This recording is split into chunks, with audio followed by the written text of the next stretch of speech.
Hello from the Barista course in Hamburg. Today we're featuring a real heavyweight among espresso machines, the Rocket Giotto Fast in the R version. And whether it's actually fast or not, and whether it's any good or not, you'll find out in a moment.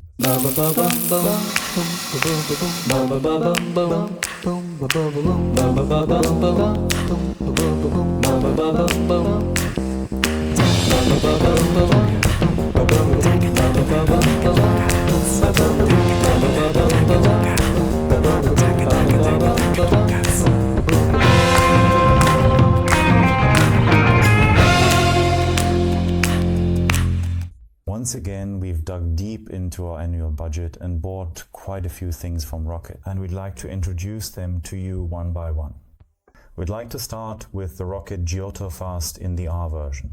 There's also the V version, and you'll soon see what the difference is. But first, a quick note on our own behalf. Many of you watch our channel, check out our reviews, but haven't subscribed yet. You'd really help us out if you did, because it would give us much more reach and, of course, some advertising revenue which we can then use to finance machines like this one so we can introduce them to you. So we'd really appreciate it if you subscribe to our channel. But now let's talk about the Rocket Giotto Fast.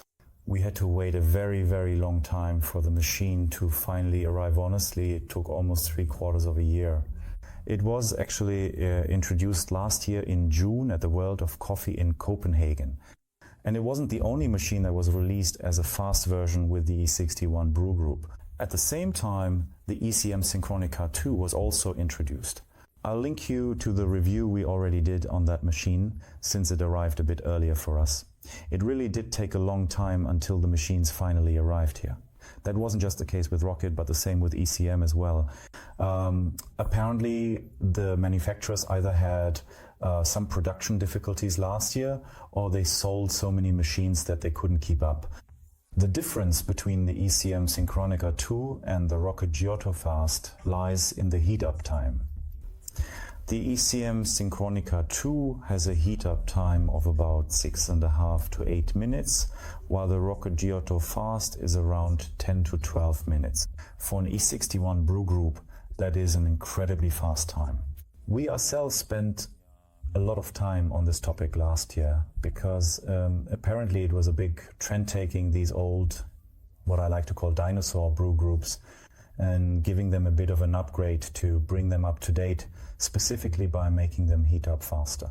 And as I said, we actually designed a machine ourselves, or rather we developed a heating system for an S61 Brew Group, and we're even able to heat up this machine in just 4 to 5 minutes.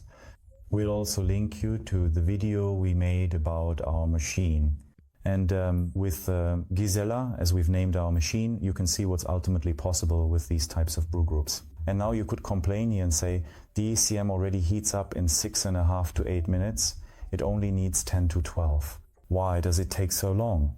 That's due to the construction, because the ECM is a dual boiler machine, which means you can heat the extraction water much faster and even overheat it significantly, allowing the brew group to heat up a bit quicker than with a classic heat exchanger like the Rocket Giotto Fast. And if you're interested in how you can maybe pimp your own machines a bit and make them heat up a little faster, we'll soon be uploading a step-by-step guide at our supporter level. If you're a supporter, you can watch this video and we'll show you what things we used and how we managed to get our machine to heat up faster. We'll probably manage to produce and upload the video by mid to late August, so if you're interested, you can also pimp your machines a bit. But what's the deal with this machine now? The Rocket Giotto Fast is truly a very fast heating machine, and you'll see it really works. It is basically identical in construction to the Mozzafiato Fast.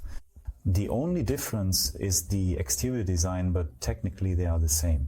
From a technical perspective, the Rocket differs slightly from the ECM in that the heating elements are installed in a different position. ECM has added a block in this area here, into which they have installed the heating elements, while Rocket has widened the upper part of the brew group a bit and uses the space created to install the heating elements there. The design of the Giotto Fast comes from the renowned Italian design studio Valerio Cometti V12. And they have created a kind of crystal design with beautiful sharp edges, wonderfully shaped. And the design language is consistently carried through from the custom design brew group all the way to the feet.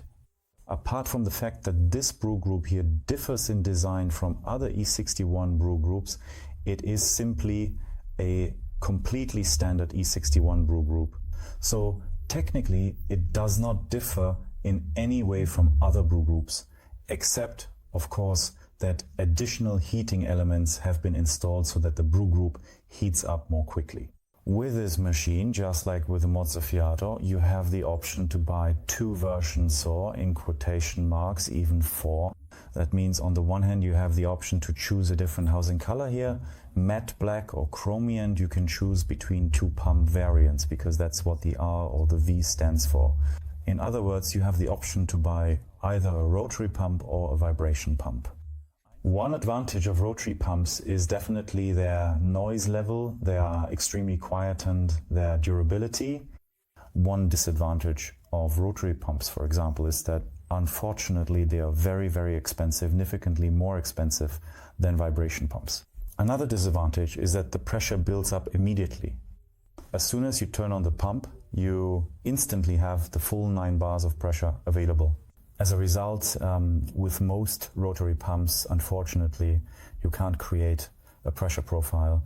However, you could generate one yourself by installing your own valve on top of the E61 brew group. At the moment, there are really very, very few rotary pumps that can even vary the pressure at all. One advantage of vibration pumps is that they are very, very inexpensive. They don't last as long, since the wear and tear is quite high due to the pressure buildup. But in the end, a replacement part, depending on which pump you buy, costs somewhere between 20 and 60 euros. Vibration pumps have another small advantage. In my opinion, they build up pressure gradually. You start your extraction with very light pressure and gradually increase it, little by little, until you reach 9 bars. Our first impression of the machine was that it is extremely well built, really typical for Rocket. All the Rocket machines I know are really, really well made with great materials. Everything feels great to the touch. Everything is high quality, beautifully done, great machine. I also find it quite interesting that a different design was chosen here for the 60 brew group, although design is of course a matter of taste. But all the edges are beautifully finished, they're welded, they're polished.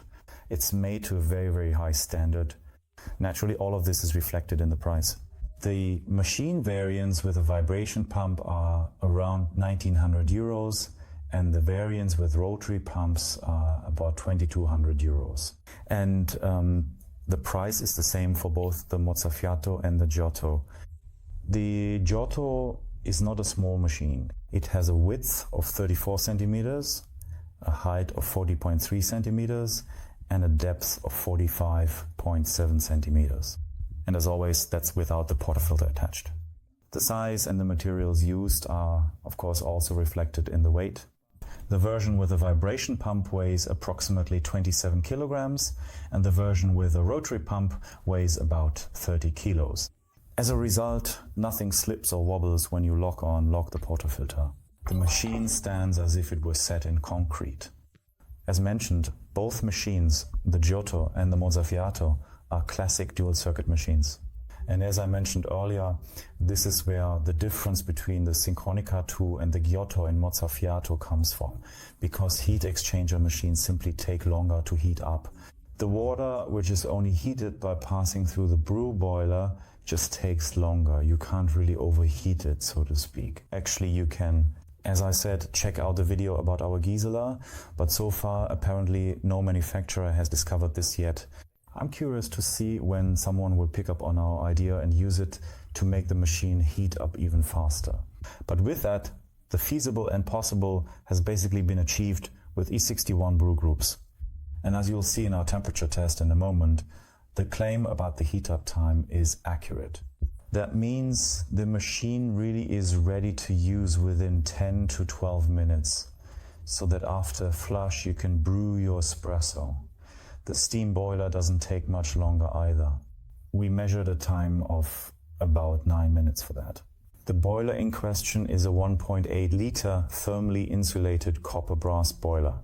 When it comes to water supply, you can operate both the Giotto Fast and the Mozzafiato Fast in two different ways.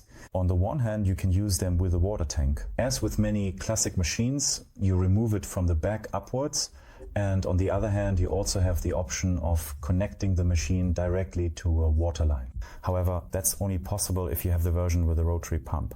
The vibration pump versions can only be operated using the water tank. In this case, the water tank has a capacity of 2.5 liters.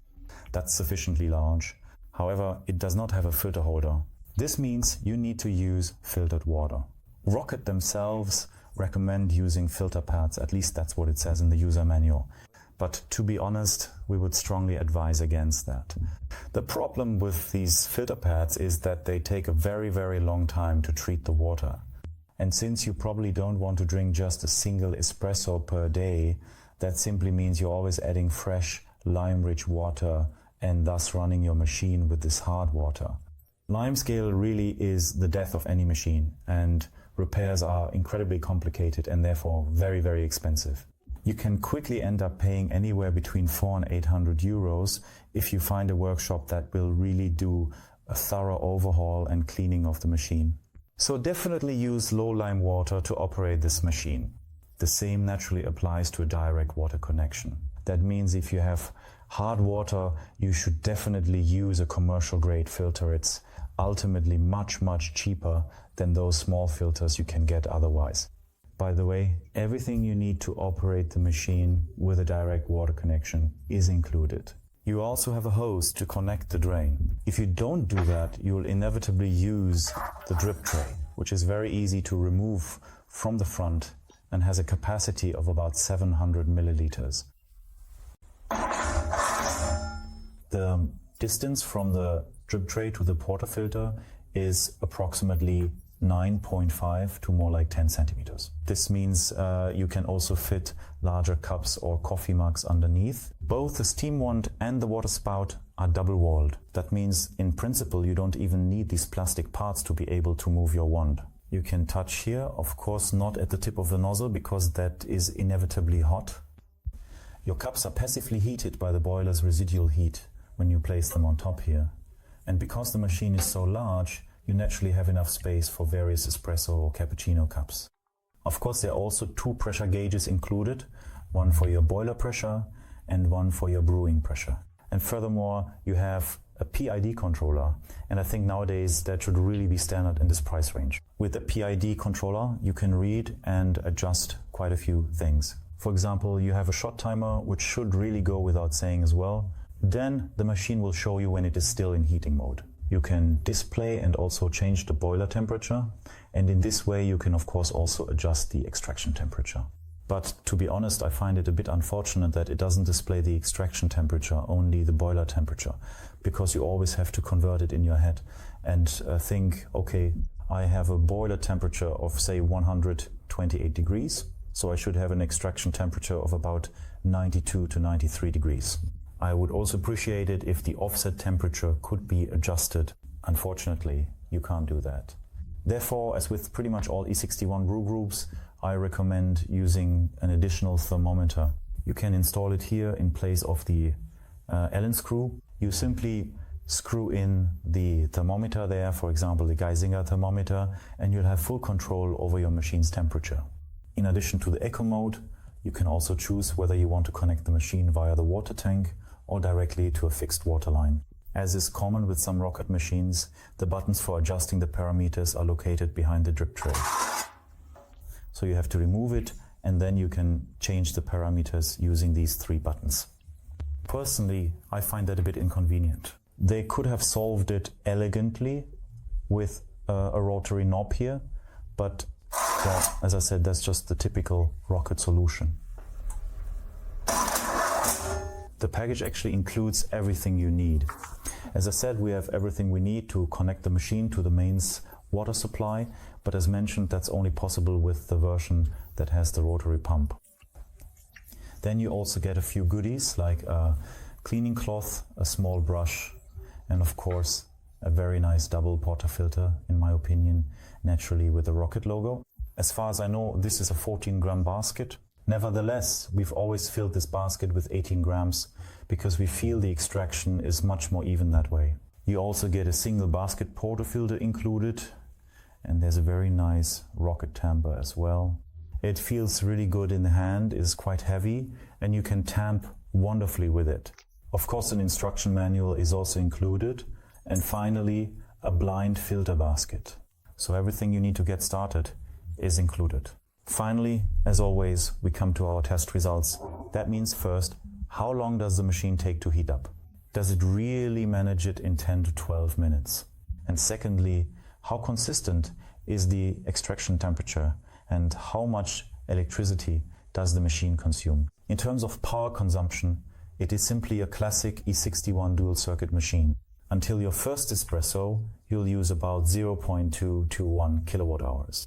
If you want to steam milk afterwards, you'll need a total of 0.2 to 4 kilowatt hours. And for our entire test cycle, that is, we pull 10 espressos in a row, including heating up, and a cleaning cycle, we used 0.4 to 8 kilowatt hours. As mentioned, that's simply a completely normal value for an E61 heat exchanger machine.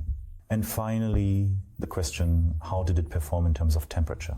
Did it heat up as quickly as promised or not? We can say yes, it does.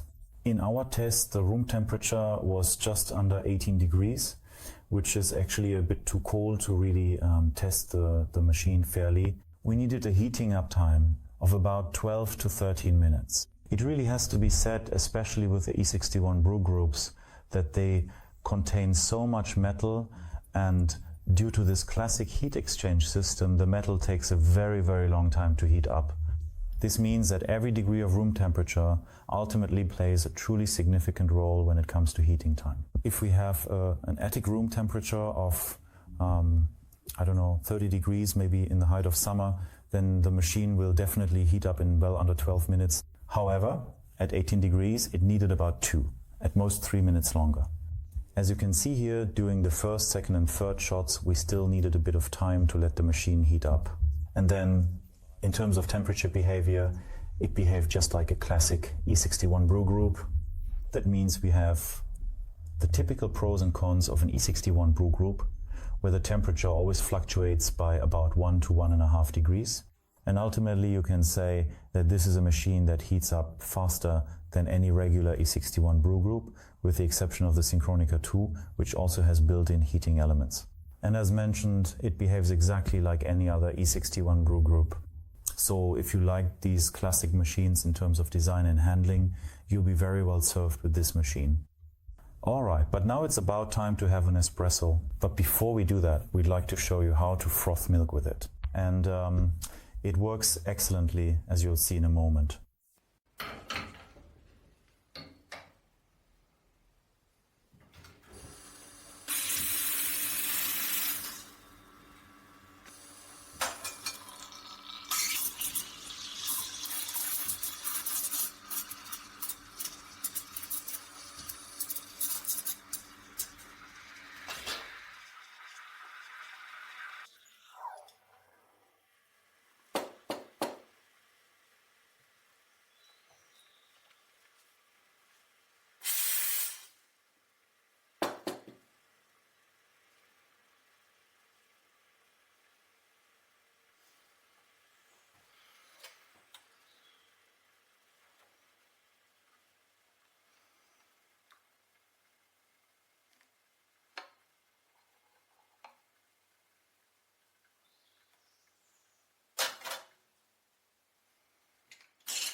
And before we finally get to the conclusion, as always, let's end on a good note. A good coffee, I hope it's a good coffee.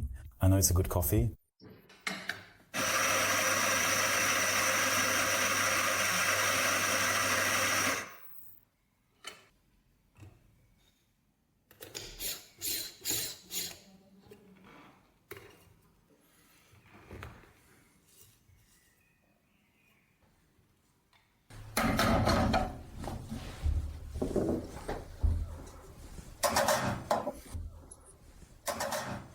So let's get started.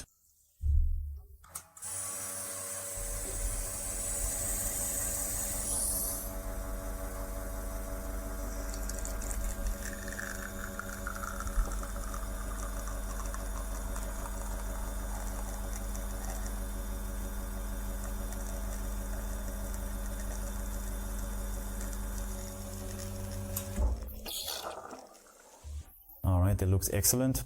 We have a test ratio of 1:2. Perfect at 21 seconds with our coffee.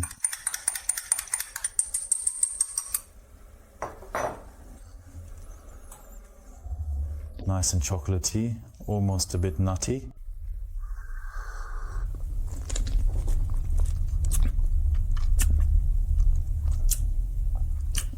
Wow, yes. Super, really delicious. A slightly dense extraction ratio. I should have pre-warmed the cup a bit earlier, but finally, as expected, this is a very tasty coffee. I'll have the second cup right away.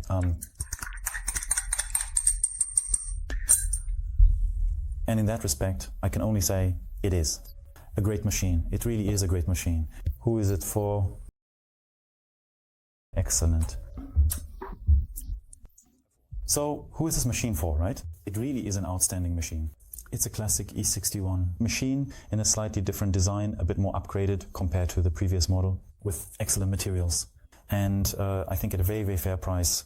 And because it heats up faster, it still absolutely has its place. There's always a bit of talk going around that E61 brew groups or heat exchanger machines are slowly coming to an end. Personally, I don't see it that way. I also experience this time and again in our courses. Still, far more than 60, 70, even 75 or 80% simply love this classic design, this hands-on way of working. Of course, things like this also change with the generations. And right now, there are a few very, very interesting machines in the pipeline that might come onto the market next year or the year after. We'll see, we'll find out. And then the market segment for these machines will certainly change a bit as well. Everything will settle down a little, but in the end, they will still have their place. Most people still love having that Italian flair at home and being able to practice a bit of craftsmanship. And you can do that excellently with this machine and above all fast. As for the design, it's the same as always. A matter of taste. I think it's outstanding. I really like it a lot. It's extremely high quality in its workmanship. In the end, it is a great machine. And this is now the first machine from our little rocket series, which will be starting soon. You can look forward to what's coming next. And if you're interested in continuing to watch our videos, we'd be absolutely thrilled if you subscribe to our channel and turned on the notification bell. That way you'll get notified when our next video is released, and you help us tremendously to reach a wider audience. And as I said, to keep running our channel in the future as well. Thank you for watching. With that, I wish you a delicious cup of coffee. Thank you very much, and see you next time.